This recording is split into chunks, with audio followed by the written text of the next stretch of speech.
नमस्ते आप सभी को। मैं वर्षा मीणा, सहायक कृषि अधिकारी घिरवा उदयपुर। आज मैं आपके लिए लेके आई हूँ फसल बीमा संबंधित जानकारी। तो फसल बीमा, जैसे हम हमारा फसल बीमा करवा देते हैं, हमारी लाइफ हमें सिक्योर कर लेते हैं।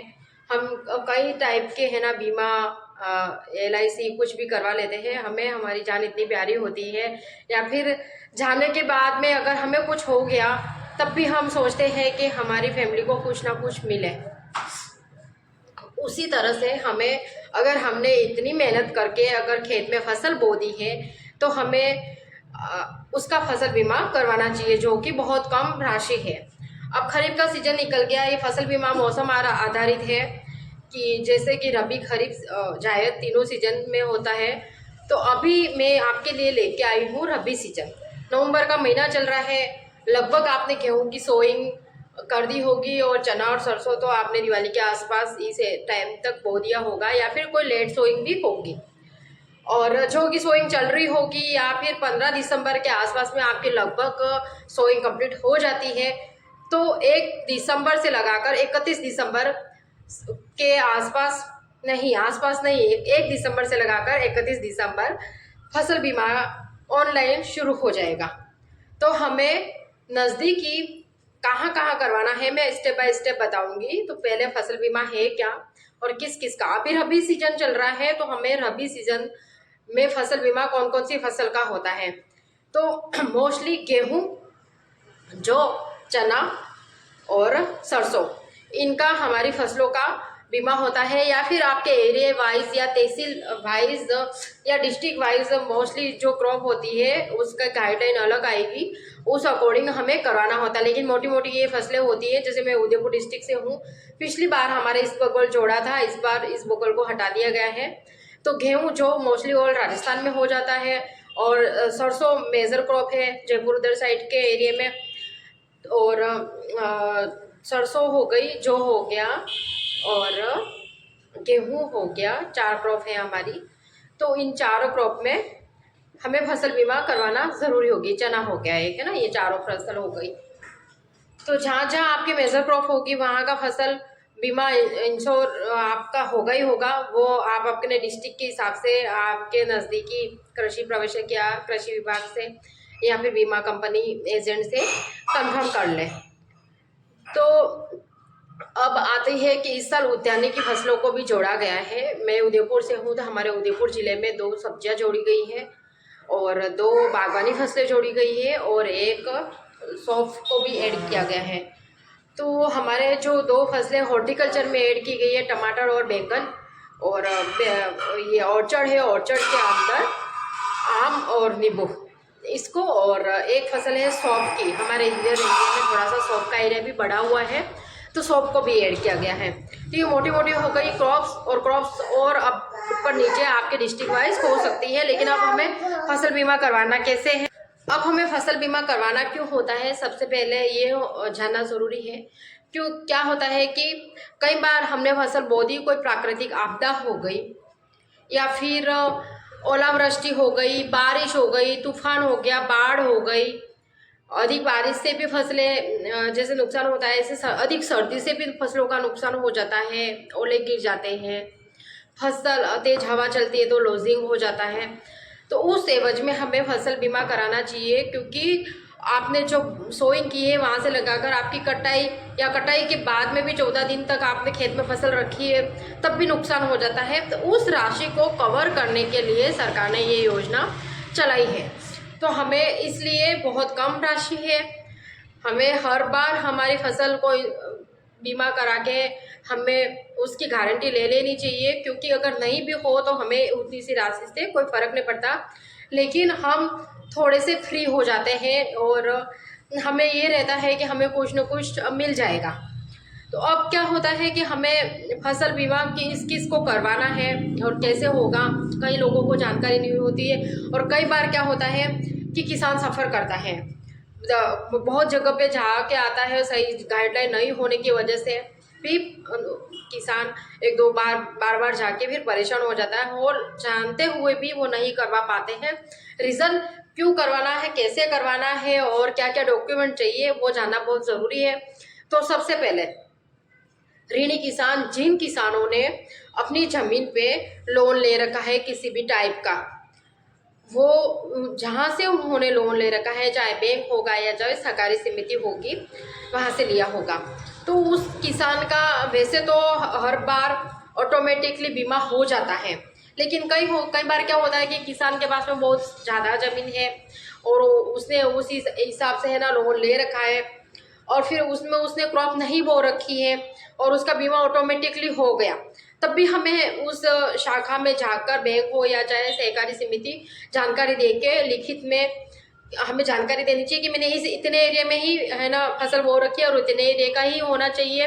या फिर क्या होता है कि कई बार आपने नहीं भी बो रखा है, तब भी हमें सूचित कर देना चाहिए कि इस बार लिखित में दे देना चाहिए कि इस बार मैं बीमा मैंने कुछ नहीं बो रखा है, लेकिन लोन ले रखा है, लेकिन मैं नहीं करवाना चाहता हूँ, तो उस एवज में उसका बीमा नहीं होगा और उसकी जो प्रीमियम राशि कटनी होगी वो नहीं कटेगी। कई बार क्या होता है कि लोनी फार्मर होता है और लोन लेने के बाद में वो अवेयर नहीं होता है और उसकी हर बार प्रीमियम दर कट जाती है, चाहे उसने फसल बोई हो नहीं हो।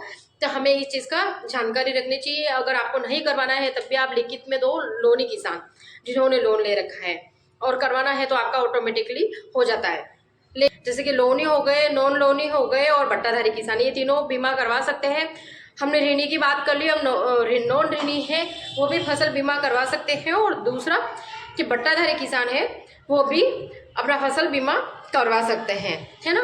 और अब हमें फसल बीमा होता कहाँ है, सबसे पहली जानकारी ये होनी चाहिए कि हमें फसल बीमा होता कहाँ है।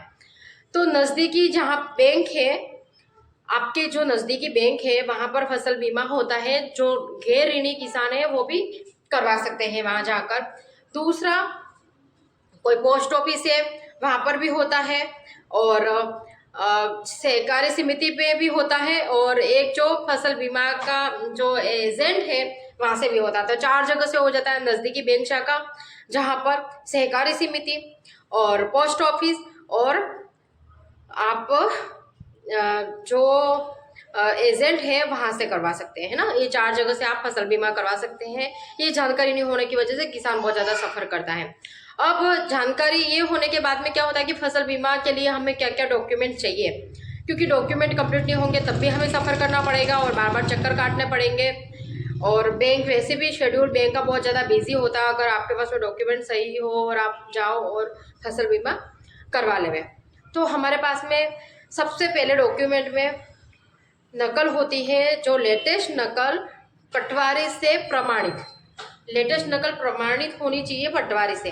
दूसरा कि बैंक की पासबुक की कॉपी या पासबुक, है ना।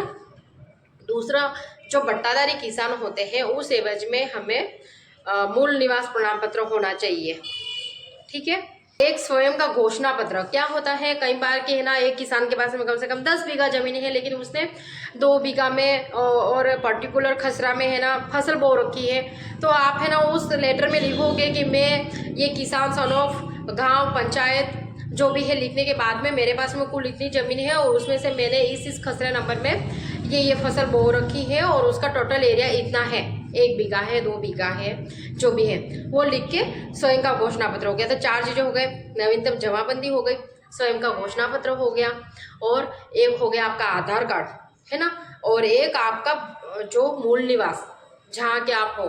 ये 4 चीज़ें लेके आप आधार कार्ड और पासबुक, बैंक की पासबुक, है ना, और बट्टाधारी किसान है इसलिए उनके लिए ये मूल निवास प्रमाण पत्र होना चाहिए। ये 4 चीज़ें लेके आप जा सकते हो जहाँ मैंने बताई उस जगह पे और बीमा करवा सकते हो। 31 दिसंबर लास्ट डेट है, और फसलें मैंने बता दी है कौन कौन सी है। लेकिन कई बार क्या होता है कि पटवार स्तर पे और तहसील स्तर पर फसलें और डिवाइड कर दी जाती है, फिर भी आपके कृषि विभाग से एक बार पूछ लेना और अधिक से अधिक फसल बीमा कराएं। और अब हम जानेंगे कि क्या राशि होती है प्रति बीघा प्रति हेक्टेयर के हिसाब से, और हमारा कितनी राशि लग जाती है। अब क्या है कि हमारे क्या राशि लग जाती है, लेकिन इस साल की गाइडलाइन आई नहीं है, गाइडलाइन दिसंबर तक आ जाएगी। फिर भी मैं पिछले साल का जो एवरेज है उस आधार पे बता रही हूँ कि क्या राशि लग जानी है। अब रबी सीजन के अंदर हमारा 1.5% प्रीमियम राशि लगती है। अब गेहूं की फसल है, मोस्टली हमारे राजस्थान की फसल है और उसमें प्रति बीघा या प्रति हेक्टेयर हमारा क्या चार्ज लगता है, और मैं प्रति हेक्टेयर के हिसाब से इसलिए बताऊंगी क्योंकि कुछ एरियो में 4 बीघा मिलाकर 1 हेक्टेयर होता है और कुछ एरियो में 5 बीघा मिलाकर भी 1 हेक्टेयर होता है। तो हम हेक्टेयर की बात करते हैं और उस आधार पे आप डिवाइड कर लेना, ठीक है। तो गेहूं की फसल है, उसकी प्रीमियम राशि है, आप 1 हेक्टेयर में बोते हो तो 909 पॉइंट कुछ पैसे हैं, तो बहुत कम राशि है, 1000 के अंदर भी आ रही है। और अगर बीघा में जाते हो तो 182 रुपये के आसपास आ रही है, जो भी बहुत कम है। और अगर हमारा नुकसान नहीं हुआ तो भी हमें कोई फ़र्क नहीं पड़ेगा, और करवा दे तो हमारी फसल एक इंश्योर हो जाएगी। दूसरा है सरसों की फसल, 863 और 70 पैसे कुछ है, लेकिन ये अप डाउन हो सकती है गाइडलाइन के अकॉर्डिंग, है ना। तीसरा है चना, 1060 रुपये और कुछ पैसे हैं उसमें भी, और जो है 633 रुपये। बहुत कम चार्ज है। अगर आप बीघा में जाओगे, 2 बीघा में जाओगे तो ये बहुत कम राशि है और हमारी एक फसल की सिक्योरिटी हो जाती है।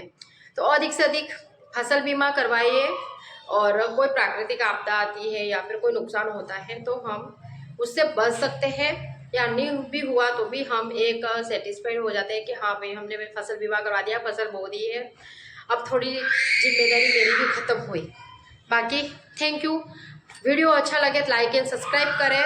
अब ये तो हो गया फसल बीमा संबंधित जानकारी। नेक्स्ट वीडियो में मैं बताऊंगी, जब दिसंबर निकल जाएगा नेक्स्ट मैं अपडेट डाल दूंगी उसमें कि फसल बीमा होने के बाद में हमारा फसल का खराब होता है तो हम क्लेम कहाँ पे करें, और हम किसको जाके शिकायत करें, और हम कैसे हम उसका लाभ ले सकें अगर हो जाता है ऐसा।